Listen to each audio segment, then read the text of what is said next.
Hi, my name is Florian and I'm a PhD candidate at Graz University of Technology. In this tutorial I will show you how to install RFdiffusion3 on a Unix-based system and confirm that everything is working by running a minimal test example. By the end of this tutorial you will have a working RFdiffusion3 setup that is ready for basic protein design workflows.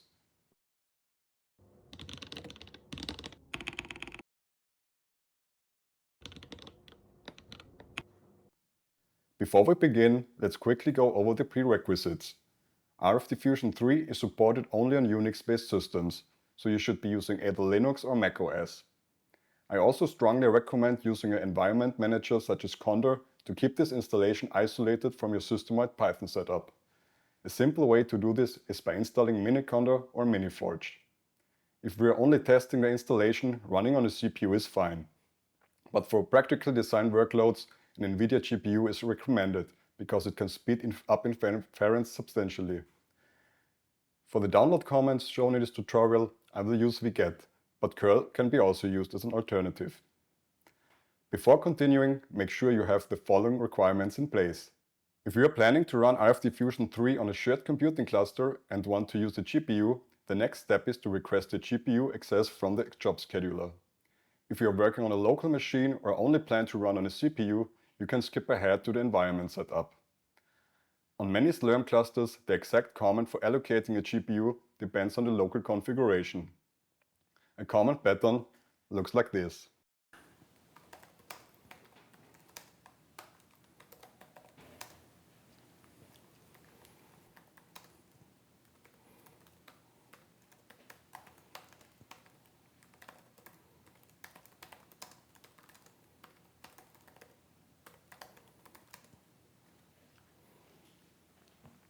This requests one GPU, access under the specified account, and resources from the selected partition. Once the allocation has been granted, start an interactive shell with the srun command. Then verify that the GPU is available by running NVIDIA SMI.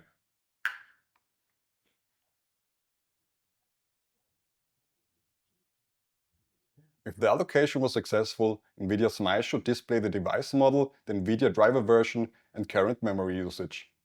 If the command is not found or no device is listed, then no GPU is available in your current session. Now let's move to the installation itself. We begin by creating an isolated Conda environment. This keeps the RFdiffusion3 installation separate from your system-wide Python setup and helps to avoid dependency conflicts. If anything goes wrong, the environment can simply be removed without affecting the rest of your system. To create the environment, run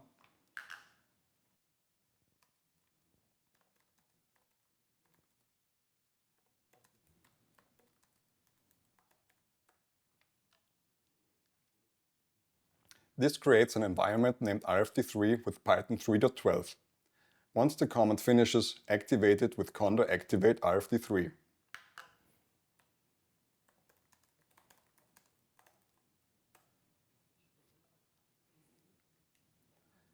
After activation, you should see RFD3 in brackets at the beginning of your terminal prompt.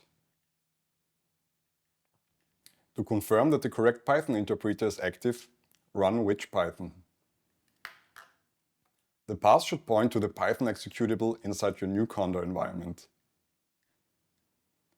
Now that the conda environment is active, we can install RFdiffusion3 inside it.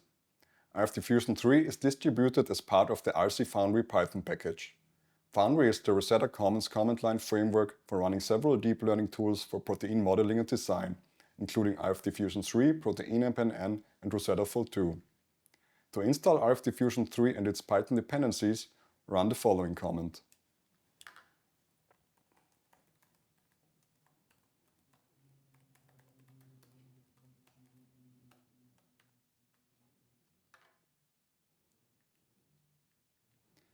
Once the package is installed, we also need to download the trained model checkpoint.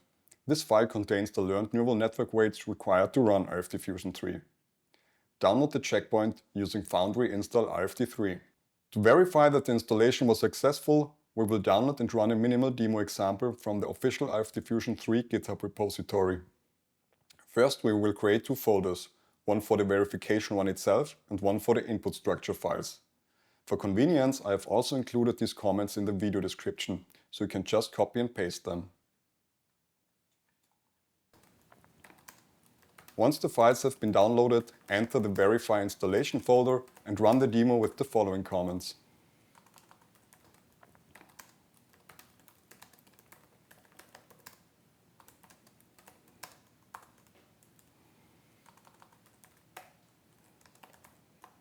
On a modern GPU, this example typically completes within a few minutes.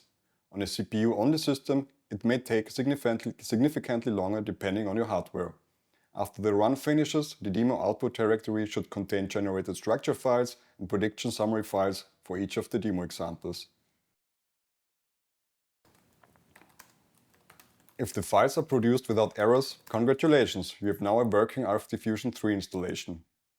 You can inspect the generated structures using a molecular visualization tool such as PyMo, or open the prediction summary files in a text editor. You are now ready to begin running your own design tasks. In the written version of this tutorial, you can find additional details on GPU allocation and usage, checkpoint management and further configuration options. Thanks for following along, and I hope this tutorial helped you to get your RFdiffusion3 installation up and running.